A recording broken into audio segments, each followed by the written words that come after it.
खुदा की परिभाषा हुवल अव्वल हुवल आखिर हुवल जाहिर हुवल बातिन व हुवा वकुल्ल शैइन अलीम। हुवल अव्वल, he is the first, there is nothing before him. हुवल अव्वल, हुवल आखिर, उसके बाद कुछ नहीं होगा।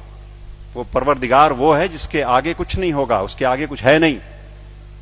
हुवल जाहिर, जितना दिखता है वो सब वही है। हुवल बातिन, जो हमें दिखता है वही थोड़ी है। चंद्रमा का पिछला हिस्सा नहीं दिखता तो क्या है नहीं? तो जो तुम्हें नहीं दिखता लेकिन है वो भी वही है। हुवल जाहिर हुवल बातिन वहुवा वकुल्ल शैइन अलीम, हर बातों को जानने वाला है वो। और क्या कहते हैं वेद, क्या कहते हैं? शिव सहस्त्र नाम में भगवान शंकर के 1000 नाम हैं। अनाद्यंतः व्यक्ता व्यक्तः बहुश्रुतः। अनाद्यंतः, जिसका आदि नहीं, जिसका अंत नहीं। अनाद्यंतः व्यक्ता व्यक्तः, जो व्यक्त है वो सारा वही, जो अव्यक्त है वो वही। बहुश्रुतः, सर्वज्ञ, सब कुछ जानने वाला, कॉन्शियसनेस का सोर्स है ना वो, इसलिए सब कुछ जानने वाला वही परमात्मा, वही परवरदिगार। और Bible, I am the alpha and the omega, I am the alpha and the omega, I am the first and the last. किससे लड़ रहे हो और क्यों लड़ रहे हैं? हम क्यों नहीं कोर में जाते और उन एक बातों को देखते जो एकदम एक तरीके से डिफाइन करता है उस परमात्मा को, और उसको छोड़ करके हम छिलकों पे लड़ाइयां लड़ रहे हैं। गूदे छोड़ करके हम छिलकों पे लड़ाइयां लड़ रहे हैं, जाने गंवा रहे हैं, दुकानें जलाते हैं, शहर फूंक देते हैं, और अपने इस देश की और आसपास के पड़ोसी देशों में भी तबाहियां कटी हुई हैं छिलकों की लड़ाई पे।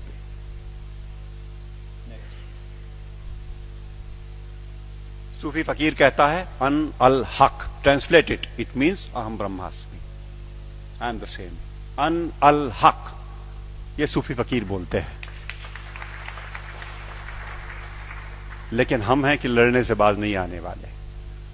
हम हैं वो इसे नहीं सुनेंगे, न मानने को तैयार होंगे।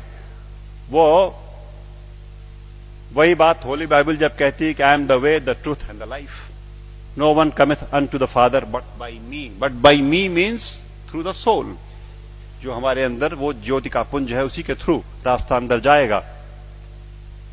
एक बात और, वेद कहते हैं न तस्य प्रतिमा अस्ति यस्य नामा महद्यशः, उसकी परवरदिगार की कोई मूर्ति नहीं बन सकती।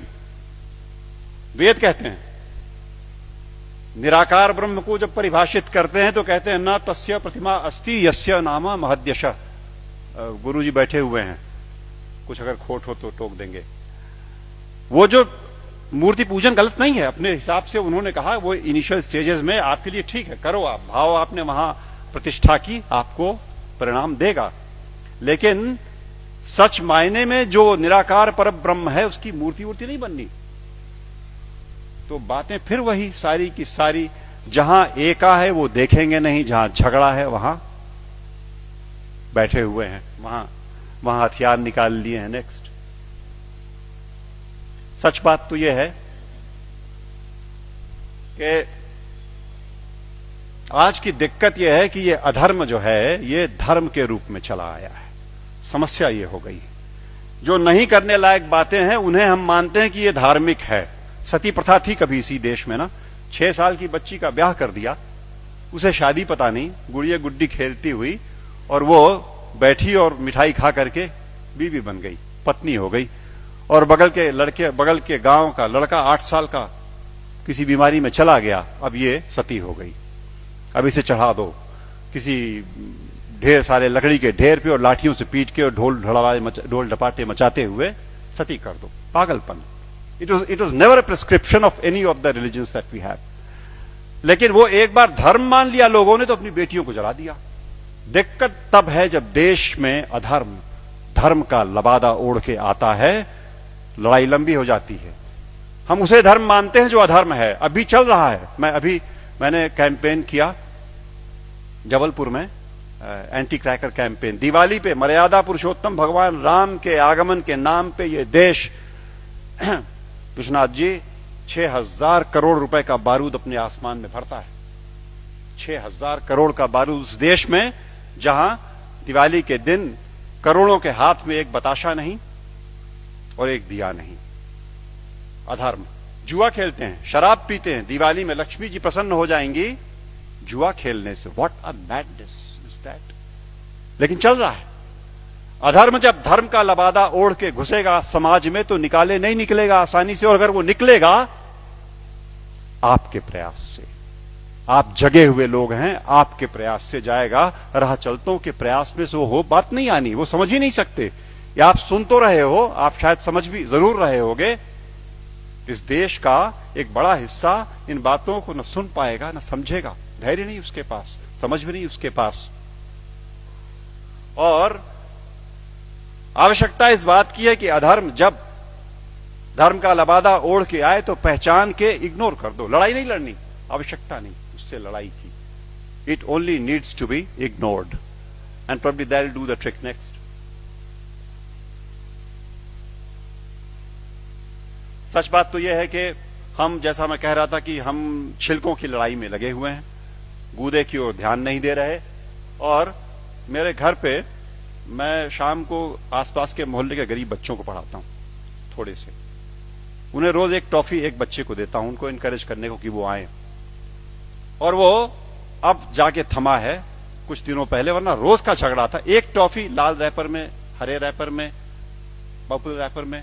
ओ मुझे लाल चाहिए सर, मुझे हरी वाली चाहिए।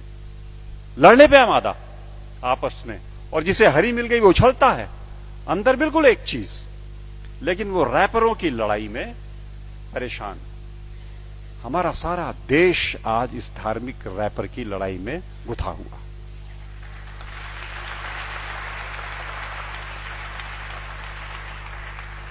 और यकीन मानो आपकी वो परवरदिगार ऊपर से देखता होगा तो बड़ा हंसता होगा। ये मनुष्य मेरा इंटीग्रिटी और मेरा कंपैशन लेकर के पृथ्वी पर मेरे नुमाइंदे बन करके इन रैपर्स पे उलझे हुए लड़ रहे हैं।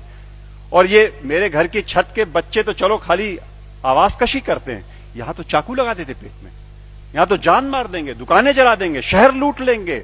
उन रैपर्स की लड़ाई में कब तक चलेगा मित्रों? सच बात तो यह है, मैं हल्का महसूस कर रहा हूं आज आपके बीच में ये बातें कह करके। मैंने ये बोझ उतार करके आपके कंधे पे डाला। आज मैं अकेला था ये बात बोलने को। आज के बाद आप सबके ऊपर ये जिम्मेदारी है कि आप एक बार रुको, ठहरो, सोचो, जागरूक हो और जागरूक करो औरों को, वरना ये देश की तबाही ऐसे ही चलती रहेगी। नेक्स्ट।